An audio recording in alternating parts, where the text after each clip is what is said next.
It's okay to talk to me. Ask me about my goals. Ask me how I'm doing. Show interest in me. Take time to ask. Just ask. Let's talk about Sisyphus. If you remember, Sisyphus was a Greek king condemned by the gods to roll a boulder up and down a hill for all eternity. Up, down, up, down. It was, pretty rough. Sometimes as educators, we might feel like Sisyphus. Up, down, standardized tests, assessments, and learning targets, RTI, curriculum planning, personalized learning, technology, accountability, up, down. These necessary burdens, especially added to the stress of adulting, which is hard enough, can rob us or make us forget why we became teachers in the first place. So let's turn back the clock. Why did you become a teacher? What were your thoughts when you accepted your very first position? High school was a very difficult time for me, yet one of the best times of my life.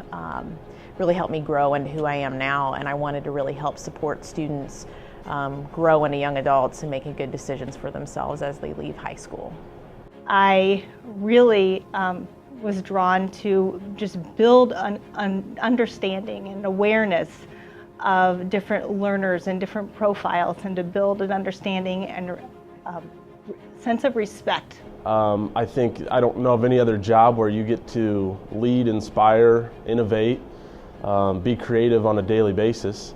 It's my chance to be part of their lives. Ultimately, I chose teaching because of the teacher mentors who played a role in my life, who encouraged me, who made me feel like I could accomplish anything.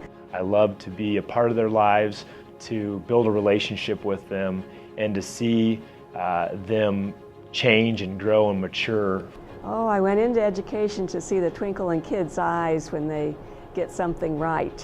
I became a teacher because I love working with students every day. It's a great way to start the day and end the day.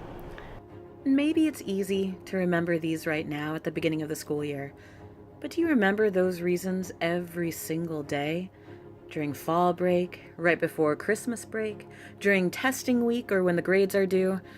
In the rolling of our Sisyphean tasks, often the essentials become mundane. For today's student, navigating classes, extracurriculars, social lives, and identity is a challenge enough. Do you think that they find it easy to also visualize or anticipate their futures? After all, there might be 4 or 5 career changes and jobs that haven't even been invented yet. Have they planned for competing, not with their peers in the other school's team, but in a global job market against 2 billion others? To help our students crest these odds, we need to strengthen the whole person. And to do that, we need to build relationships with them. Why is that student not turning in his homework? Who will be there to watch her play her final championship game? When was the last time someone told him that he was capable, seen, heard? Through advisories, we help guide students to an understanding of who they are and what they like, removed from the demands and the pressures of those around them. We help connect that knowledge of self to potential career fields. We help the student learn how and where to get the training necessary to attain that future, while being realistic about the costs, rewards, and how to pay for that education. Finally, we can encourage our students to articulate this plan to others through a college and career conversation. It reflects on their accomplishments and areas of needed improvement to find their way down the path of their future. We call this process ASK.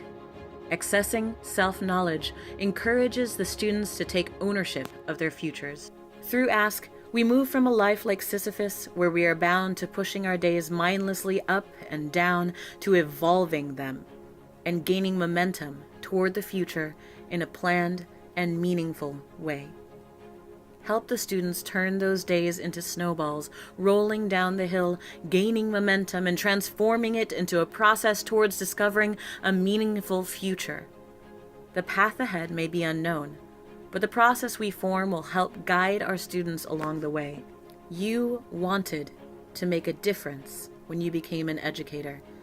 Participating in ASK creates another opportunity to connect with kids through a positive, meaningful relationship. A teacher who is willing to be there for the student, no matter what. Take a little bit of time out of your personal life, not a lot. That's asking a lot for somebody to take time out of their personal life, but be like free to like express yourself. They know what we're going through sometimes. The advisory teachers want to have success in you as well. So they kind of help you along that journey and you decide what you want. So advisory is that time to kind of figure everything out, and it's really a great time. A relationship that they will carry with them throughout their lives and into the lives of those they touch. It may just seem like a drop in the ocean, but what is the sea made of but drops anyway? Ask. Allow yourself to be surprised by the answer.